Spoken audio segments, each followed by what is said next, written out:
Washington, D.C. is the nation's capital, but inside that Capitol building are conversations that can change U.S. history.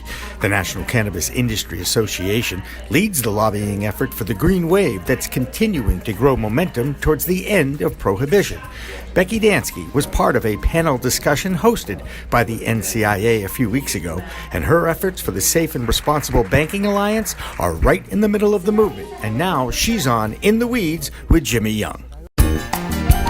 Don't look now, but it's a whole new world of weed out there. Pot is flower, it's Bruce Banner and Blue Dream. You've got bongs and dabs, resin and shatter, vaping and edibles, new terms, new strains, and new ways to use cannabis sativa, the plant. Some just made with CBD, and hemp has minimal THC. There's sativa and indica strains, and 100 chemicals, all legal in 10 states for adult use. There's a lot to get to know. Get used to it, folks, because it's legal in the Bay State and it's not going away. Neither is In the Weeds with Jimmy Young next.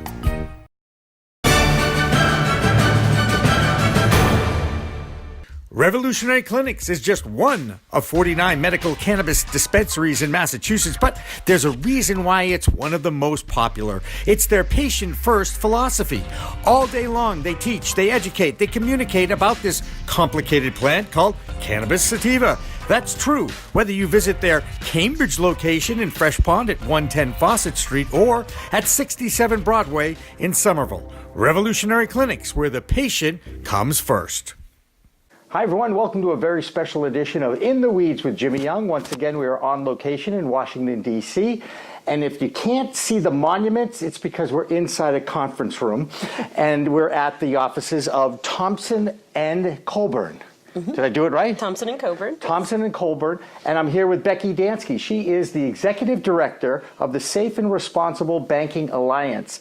And Becky, basically, you are a lobbyist, right? Yes. Now, as I'm driving over here, one of the million DC cabs are telling me everybody on this block is a lobbyist. Is that accurate? Well, K Street does historically have the reputation of being where lobbyists are located. And you have to remember, this town has all types of lobbyists. When you say lobbyist, a lot of people picture, backroom deals and, bags full of money to campaigns. But there are also lobbyists who represent nonprofits. And that's what I did for most of my career, was I worked for a series of national nonprofit organizations. And even they tend to have their offices either here on K Street or over on the Hill, which is a little bit more convenient if you're regularly going to meetings up there. As I found out, trying to schlep around 15 pounds of equipment and a 75-degree day, which, by the way, I'm very happy that it's not as humid here right now, because I know that will change. Becky, what's a typical day like for you? Is there a typical day? Typical day, but I can tell you some of the typical activities that a lobbyist, and this is both on the state level and on the federal level. I did state legislative work where I did similar activities in Connecticut, as well as about 24 other states. But in Congress, it's a little bit more people, there's a little bit more mystery to it, I think, because there's this perception of that. But in reality, it's very similar to the type of work that goes on in your capital, where we are setting up meetings, we are trying to move legislation that we've identified as priorities for our member organization or for whoever it is that you represent. For us, so I can give you a quick overview of what the last 6 months have been. SARBA was an organization that we launched in January, and we're a coalition of organizations including financial services and their associations, as well as state and local officials and governments. We're basically a coalition of those who are interested in federal banking reform to create increased access for cannabis businesses, legal state cannabis businesses. And when we launched, we thought we'd have time to build a coalition. In reality, we got one of the first hearings that happened in the new Congress was on the Safe Banking Act, which we had an incredibly successful hearing, which translated into a month later having a fantastic bipartisan committee vote, 45 to 15, with 11 Republicans joining, which is not something that happens very often right now in Congress. And we'll get into those lines that are getting deeper and deeper in a moment, but yes, I understand that. And there are a lot of things that happen before those things happen. There's helping staff to identify witnesses. There's helping to prepare the witnesses. There's helping to talk to staffers about what types of questions their offices might reach. You have to remember there are thousands of bills introduced in every Congress, and so they do rely on people who have expertise in these fields who aren't on their staff to help with some of these things. And that's a role that we play. And also help with the markup in terms of people wanting amendments drafted and needing help with that, or wanting to have negotiations about which amendments can go in, and sometimes we can assist in that. And then after that, and also counting votes. And that's really, at the end of the day, that's where we are right now in the process with SAFE. We are looking at potentially being on the House floor as soon as they come back from the Memorial Day recess. So potentially the first week in June, we could be on the floor with this bill. So right now what we're doing is working to see where the votes are and where we want to do some more work while we still have time. You're doing attendance, and what the Congressman Ed Perlmutter talked about was, it sounds like 184 co-sponsors, which are pretty much yeses, correct? Yeah. Once you co-sponsor a bill, it basically is a commitment to vote yes. It is very difficult for a member, unless the bill's content changes drastically, it's very difficult for someone to not support a bill that they've agreed to co-sponsor. So we consider those kind of absolute yeses. And he wants over 200 to send a message to the Senate that the whole House, both sides of the aisle, are for this Safe Banking Act. And I'm gonna put you right on the spot. Is this going to pass? I mean, I talked to Barney Frank at a event in March at NECAN. Big thrill for me because he was from my district. Yeah. And I said, are we going to see this? He goes, I really believe you're going to at least see the banking open up in 2019. Do you agree with that optimism? I do. If we all do what needs to be done. That's what I would say. In terms of where we are at the House vote, I think that getting 200 co-sponsors is a realistic goal. Right now, we have... I think we can safely say that we're over 250 yes votes. The closer we can get that to 300, the stronger our case when we turn to the Senate. Right. There are a number of Republicans who support this bill. There are two have actually led the charge on it, and that is Representative Stivers and Representative Davidson, both from Ohio. Neither of them support full legalization of marijuana for adult use, but they both say we have medical in our state. This is an issue in our state. This has nothing to do with your position on cannabis. This has to do with public safety, and that's where we're getting a lot of Republicans is they represent a state where this industry is operating already. Yep. And they realize that the banking, whether or not you support it, the banking needs to be addressed. One of the things I have learned about politics in my short career as a I don't even know, a talk show host that isn't concerned about ball strikes and who plays quarterback for who, is that in politics, politicians, each one of them has an agenda, and they want to attach amendments, right? I mean, there's that give and take, that quid pro quo kind of thing back and forth. In a simple form, the Safe Banking Act, opening up the banks to the cannabis industry, sounds simple. It makes sense to those who are educated enough to understand the issues out there. But how challenging will it be to just focus on that one item when you have other bills out there that are looking for total decriminalization or legalization or descheduling, all the other ones that are also out on the floor? Is there a danger that they might be attached to this, or will it stop it? How does that work? That's a great question, and there is a sense of this thing's moving, let's try and get everything in, but the problem is once you open it up to amendments, you risk the potential of losing people on either side. If there are some things that we could add to this bill that would cost us some of the Republican votes, and there are some things we could add to this bill that would bring us Republican votes that would cost us some votes on the left. And so and at the end of the day, what most of the organizations supporting this legislation, as well as leaders on it, are saying is, let's keep this clean. Let's get a straight up or down vote on it. Let's limit the amendments. It's very helpful that Representative Perlmutter is on the Rules Committee because they determine how the bill will be handled. And let's just stay focused on this. And they've been doing a great job of checking in with stakeholders, make sure everyone is okay with that strategy. And I know they'll continue to do that up to the moment that we come to the floor. And the other thing that we need to realize is this isn't our only shot. Right? It's not. We're not going to pass banking or SAFE. We're not even going to pass SAFE and be done with banking. Right. But we're going to pass SAFE. And then, as you mentioned, Barney Frank used to always say, give them an easy vote, let them go home and come back, and then give them the next one. And this gives people a chance to dip their toe in and vote for something that has the word cannabis in it and see that they didn't lose their seat over supporting access to cannabis banking for legal businesses. And then maybe we can start to talk to them. In the meantime, there are other things that can happen in this Congress that would be considered huge progress, such as having hearings on decriminalization, having bills introduced that for the first time people are really going to actually bother to read, whereas it used to be, a chance of this is wonderful and I support it, but there was no way that under the previous few speakers that they were ever going to go anywhere. And so now there's a real chance to have these conversations and build a record. The congressional record does not have much information in support of cannabis because most of what our federal government has been doing on cannabis for a while now has been focused on the negatives. And this gives us a chance. Every hearing we have, every time somebody asks Attorney General Barr a question, we keep building the congressional record on cannabis, and that is so important as you move forward. And this vote will also give us a sense of where we stand when we do start moving into some of those harder votes. Now, let's move forward and be optimistic and say the vote is there. That does not mean it is law yet. There's still a couple of more steps to go. The next step beyond that would be to get it to the Senate floor, and the Senate has an opportunity to put amendments on this thing too, yes? And then it would have to go back to the House again? So there are...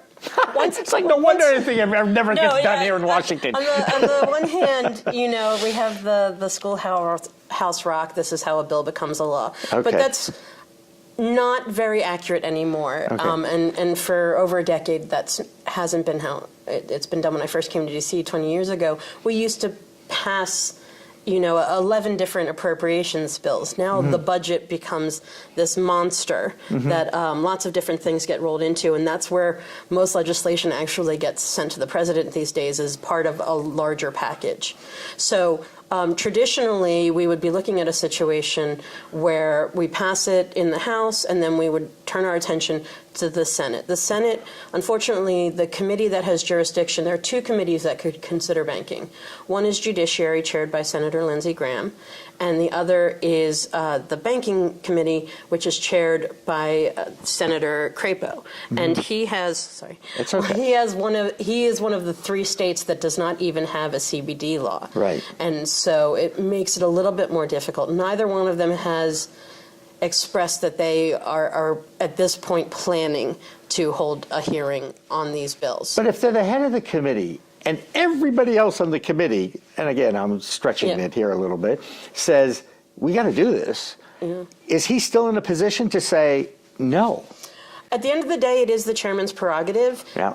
If you do have a significant member of the majority party on the committee pushing a chair, then typically you will get it. Okay. One of the other dynamics is the Senate works very differently from the House. Yeah. There is a lot of horse trading, and there are a lot of different factors in place. And some of them, we can drive ourselves crazy imagining all of these subplots.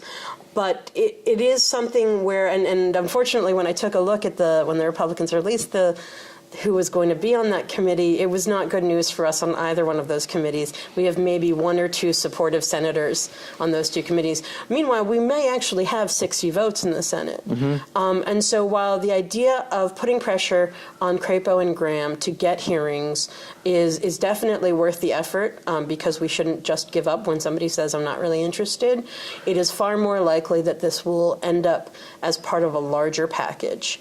And one of the things we've been talking about is that potentially this could include something that would address the issues they're having with hemp, which we all know is an important issue to Chairman McConnell.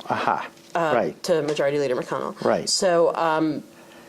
So there are so many different things. There are also maybe some people in his caucus who are saying, I don't want to vote on this before the election. And there are some people in his caucus who are saying, please let me vote on this before. Right. And so my job as a lobbyist is to find all of the ways that we can pressure the committee chairs, that we can pressure the leader. Is it pressure or education at this point? You know what? That's fair. I think it's a little bit of both, depending on your target. Education for this issue is so critical because so many of them really don't understand it. Until it's an issue that touches them personally, or until their state has advanced on the issue. And so part of it is education, but sometimes just to get in the door requires pressure. And that's where you have to start looking at those in the state who have some type of influence over the member that can be calling. Or at the same time, you can alternatively look at the grassroots in that state. And it doesn't take much to make the phone ring off the hook. If you get 20 constituents calling about an issue, that is something that makes an impression. And so sometimes you have to work from grassroots, sometimes you work from grass tops. Interesting. God, I tell you, I started studying the cannabis industry a little over a year ago, March, when I started this podcast. And then I started interviewing people in the business. And I am totally fascinated by how it works. It's democracy in its purest form in many ways. It is. And then some things about democracy people maybe not like so much because of politics.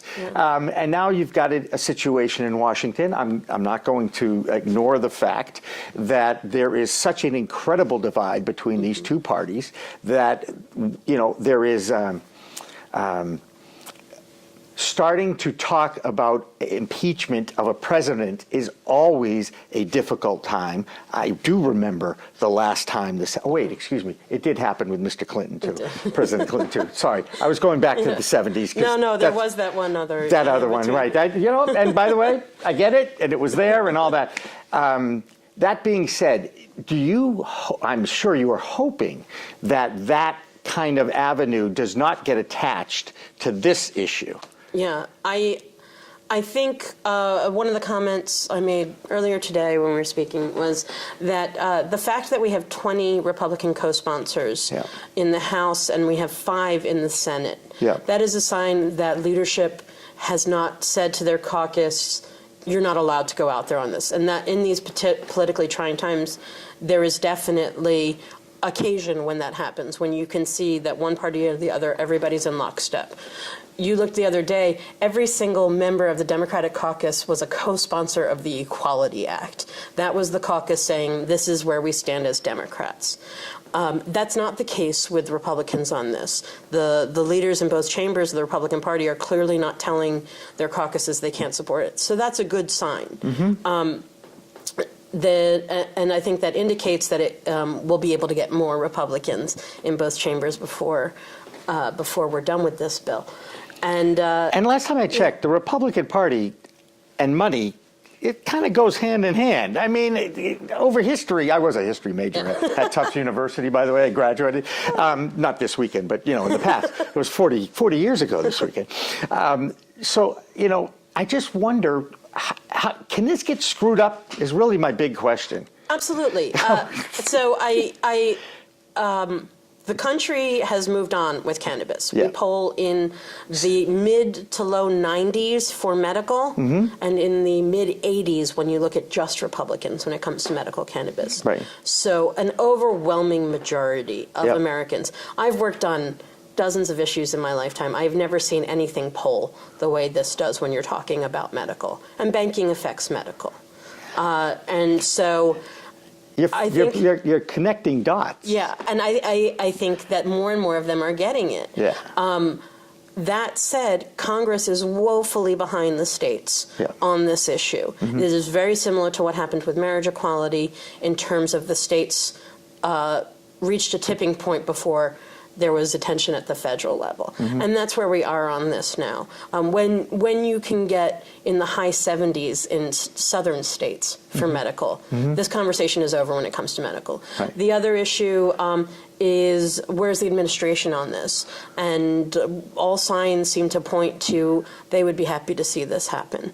Even Barr, who is no supporter of marijuana legalization, essentially endorsed the States Act Right. the last time he was asked about it, because he said, you know, this, we can't keep things, we need to do something about this. Right. So everything should line up correctly. That said, because things work the way things work now, you can sometimes have something in a bill and then it goes to conference committee where representatives of both chambers from both parties get together and there's a conversation in a room and we don't know what happens and they come out and it's gone. And that has happened before with cannabis in terms of there was an amendment for veterans that was approved that then in committee, and then once the conferees met, it was removed, and we don't necessarily know who or why. And by the way, that is criminal in my opinion. These are people that have put their lives on the line for our freedoms.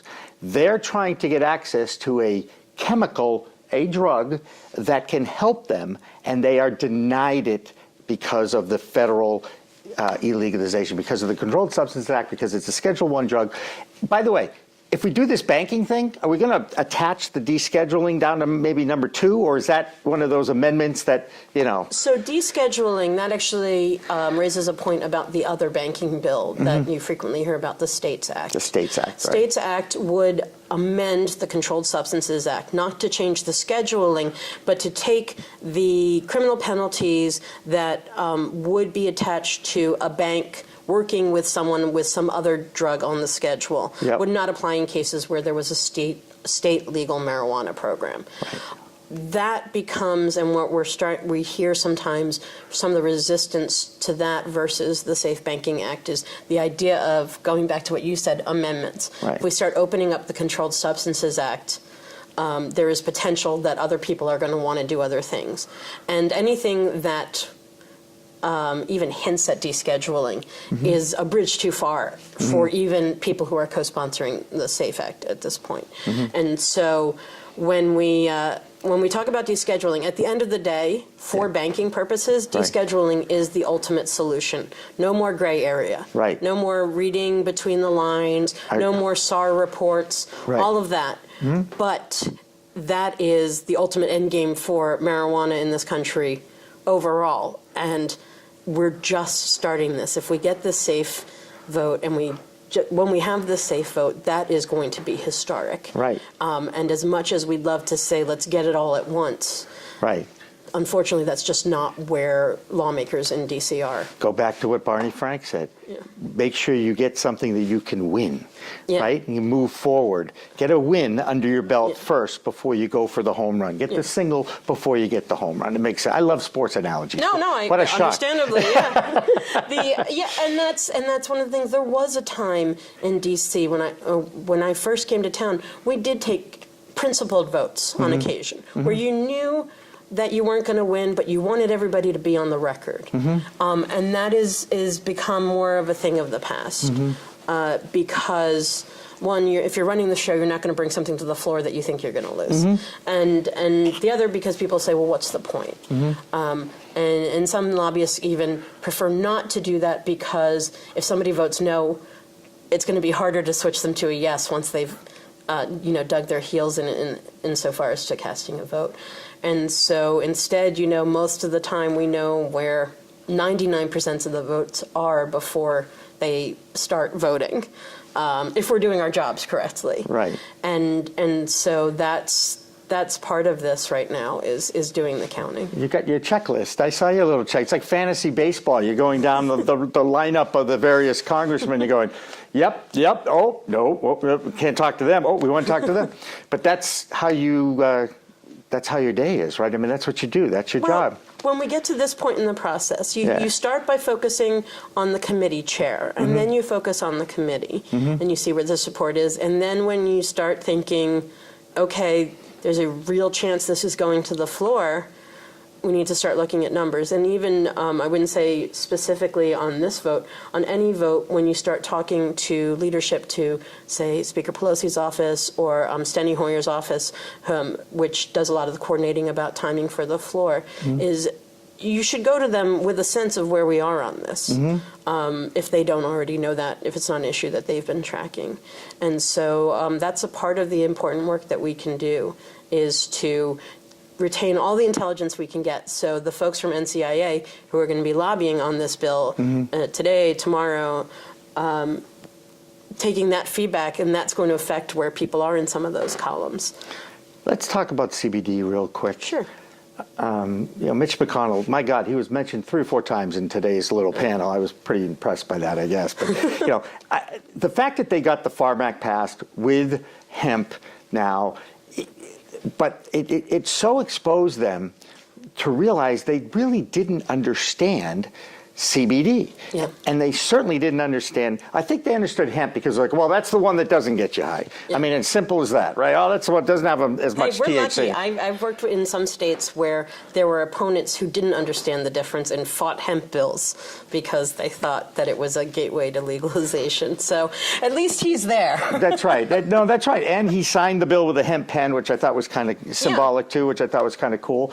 And now we have this issue with CBD, and they did not think this through. They did not think about the infusion opportunity or challenge, if you will, because the restaurant industry is on record as saying, look, we want to use the CBD component because it's a positive additive.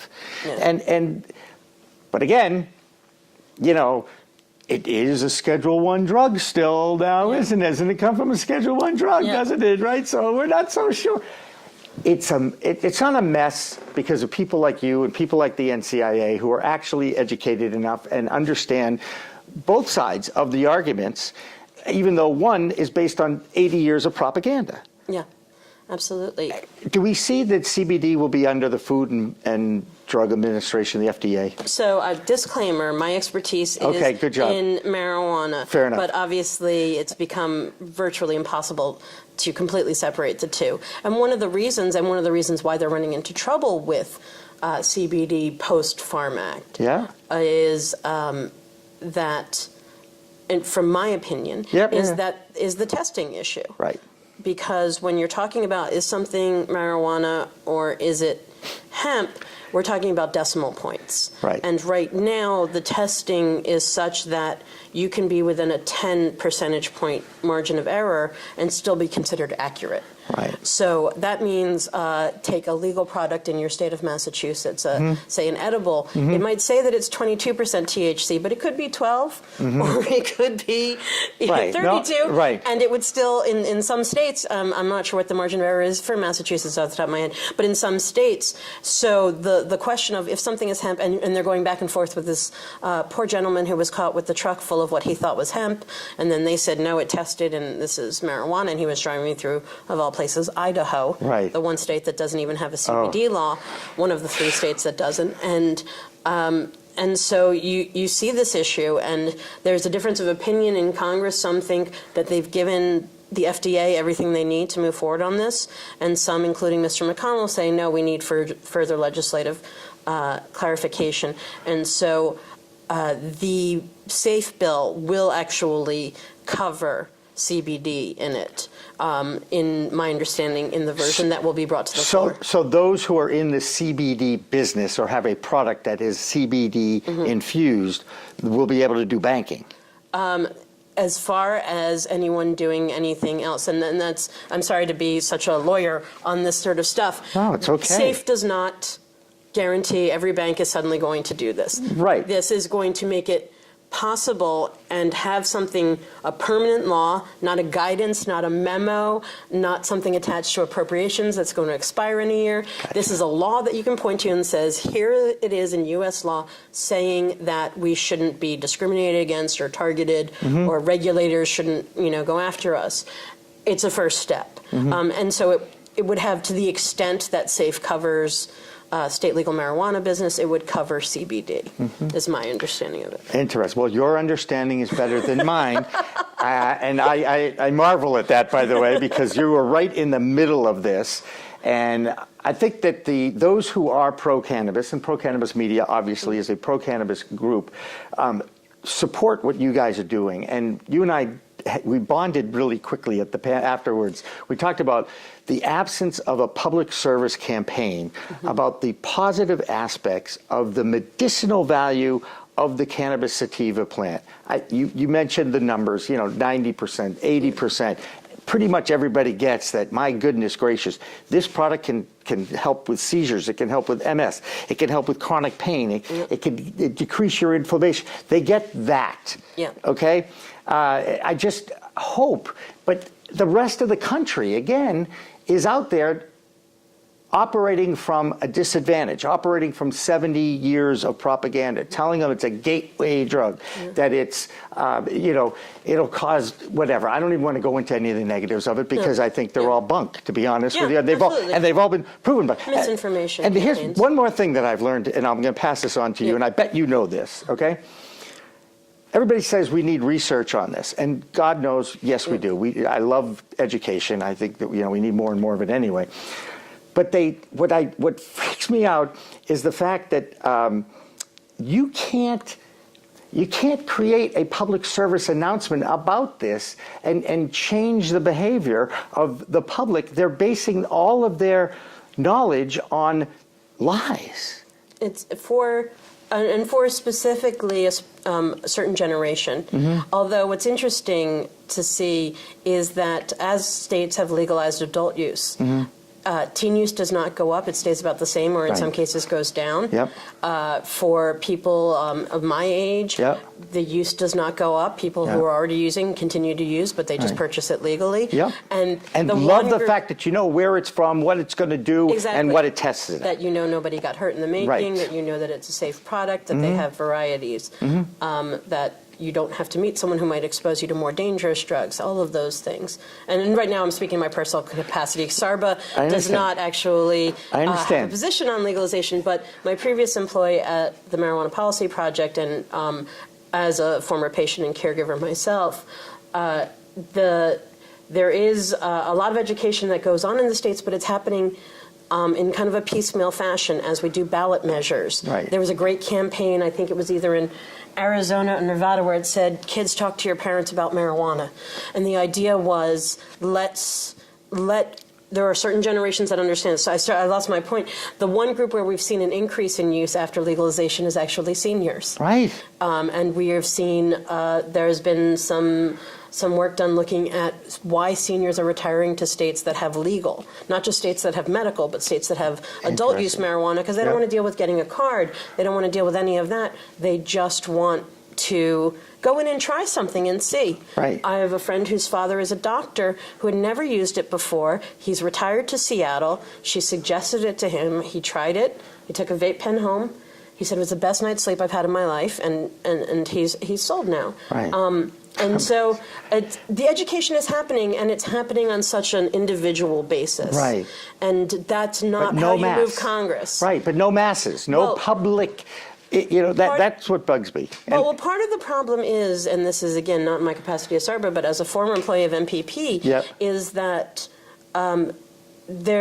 the funding isn't there. You have several wonderful organizations doing incredible work on this, and either the people from the industry, there are some in the industry who are doing a great job in supporting that work, but there are a lot more who sit back and don't, who say, I know these groups are going to fight to legalize it in my state, and once they do, I'm going to go in and make millions.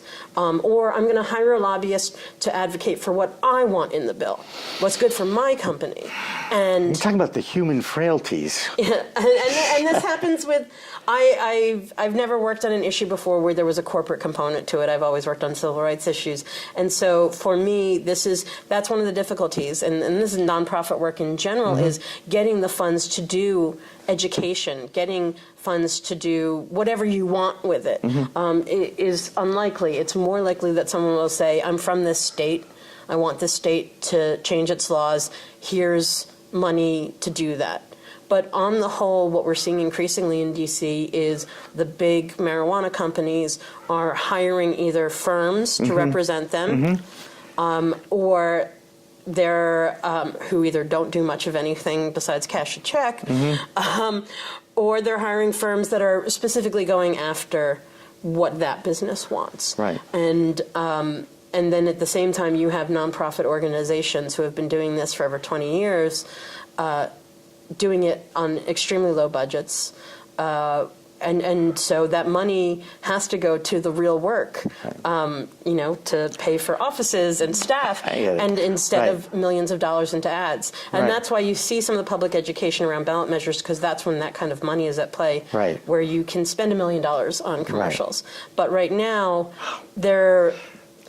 there isn't anybody who's running ads. And of course, we run into some of the pitfalls with if you try to run an ad, they won't we welcome air it. ads, by the way. Yes. They won't air it on some of the networks. Right. And so I think Even that for will change with time. even for CBD products, although I'm starting to hear them in Massachusetts now. Yeah, and it's going to be interesting to see how that changes. Yeah. I tell you, I could sit here and talk with you forever. I do want to ask one thing, because if I don't ask this, I feel like I haven't done a decent job on the interview.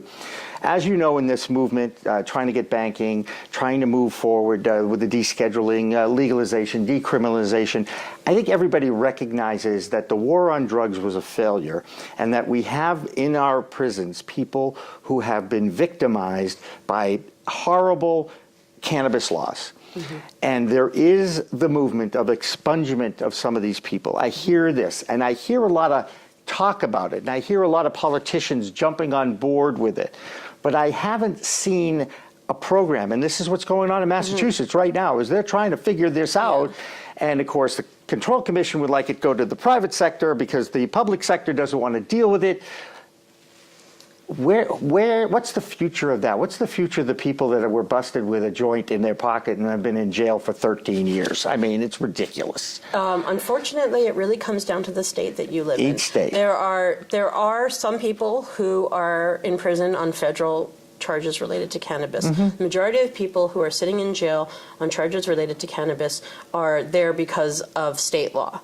And what's happened with some of these states, almost every legalization adult use victory happened in the ballot. And we have about 22 states that have decriminalized now. And we may have picked up a couple more at this point. And those states do offer expungement in many of those cases. But when you start with a ballot measure, people say, well, why are we legalizing it and not expunging at the same time? For some states, that has to do with what the language can be included. I know, for example, when the ballot measure for Arizona was being drafted, if they had added expungement into it, it wouldn't have actually been able to go on the ballot, because that would be considered more than one issue combined into a ballot measure. Gotcha. You also had a time when people weren't so focused on the social justice aspect of this. And so a lot of the early ones didn't include it, either because they couldn't or because it was too far or they didn't think the votes would hold. And so some of these states are going back now and adding it. And in other cases, states are doing it before they legalize. And so it's an interesting combination right now, but most of that power is at the state level. And it will continue to be, because that's where the laws have been broken. Most states, though, realize now the logic of, if you're doing this through your legislature and you don't have issues about it being on the ballot, that you have to include this. You can't have somebody sitting in jail for something that you're giving somebody else a license to do. And that message is becoming louder and clearer. And so unless there are restrictions where you can't put that issue in it, I think the majority of the bills you see moving forward are going to address that issue. And another thing that we've seen across the country recently is DAs coming out and saying, I'm not going to prosecute these cases. That's happened in Massachusetts. And we have, and that's happened in Philadelphia and a few other places. So there are ways that people are moving the needle on this. Small steps. Small steps, absolutely. Small steps, big wins. But it is critical, because right now there are literally people who are sitting in jail, disproportionately people of color sitting in jail for things that other people are making millions of dollars on. And I think that's the hypocrisy a lot of people see, and they get frustrated when they look at the fact that banking is the first thing to move. And to that, I would say, yes, that is incredibly frustrating. And yes, it is something that I understand why people who work on that issue would like to see that change. Another thing people talk about is lack of diversity in the cannabis industry. And for SARBA, what we see as one of the benefits to banking is that right now, no one in the country, there's not a single lending institution in the country that is offering loans to start a new cannabis business. So you see in California example, they created all of these social equity programs. I'm sure similar programs are being looked at in Massachusetts. Yeah, they're trying. But the problem is, if you say we're going to give these awards to them, you have to figure out a way to give them capital. Right. And if the state isn't going to give them the capital, then we need to figure out another way for them to get it. And that's something else that's going to be happening in Congress right now, is looking at figuring out how we can get small business loans, despite the current scheduling of it, and something we'll be looking after Safe Bank takes place. I got to tell you, there's a lot of moving parts here, but the first one is the one that you're very confident about. Yes, I am absolutely certain that we will pass the House with a very comfortable margin. We would like to have as many Republicans on board as possible. That step does not concern me. How we actually get it to the president's desk is harder. And even that, I shouldn't get too cocky. We were initially hoping to have SAFE on the floor before Memorial Day. Now we've reached the point in the year when everything starts to focus on appropriations. And so floor time is a little bit harder to get. So we will have to... Before the end of 2019 is what Barney Frank said. To get it to his desk, I hope so. Okay. I think by the end of this Congress, Yep. I think we can have banking done. But the other thing that I started to say, one of the issues about public education, it comes to funding, and another thing about funding in this movement in general is the sense of inevitability. People say, well, all these states have it and the public supports it, so we don't need to do anything. And that is something that we're starting to, our confidence can translate into with SAFE, is that if people say, oh, well, you have the votes, then we don't need to do anything. No, there's a long way from having the votes, getting it to the floor, and then moving it through the other chamber. And so while the progress this year has been extremely encouraging and really historic, at the same time, we still need people to be calling their lawmakers and supporting organizations that are doing this work. Well, Becky Dansky, I am so happy to meet you, and I'm so glad you are in the trenches working for this. You've got a friend up in Massachusetts now. Anytime you want to feel what's going on up there, you give me a call. Sure. You give me a call. You ever want to check in on banking? Just don't ask me for Red Sox tickets. It's very simple. Becky Dansky from the Safe and Responsible Banking Alliance. You call it SARBA. SARBA. SARBA. It's a lot shorter. There you go. Rolls off the tongue. So for Becky Dansky, I'm Jimmy Young. This has been a very special edition of In the Weeds. And remember, it's a whole new world of weed out there. Use it responsibly. Revolutionary Clinics is just one of 49 medical cannabis dispensaries in Massachusetts, but there's a reason why it's one of the most popular. It's their patient-first philosophy. All day long, they teach, they educate, they communicate about this complicated plant called cannabis sativa. That's true whether you visit their Cambridge location in Fresh Pond at 110 Fawcett Street or at 67 Broadway in Somerville. Revolutionary Clinics, where the patient comes first. This podcast is produced by the Pro Cannabis Media Group out of Boston, Massachusetts, for the enjoyment and education of our audience. Any medical advice or opinions shared are not a reflection of the Pro Cannabis Media Management or any of the In the Weeds distributors, including CLNS Media and C-Suite Network.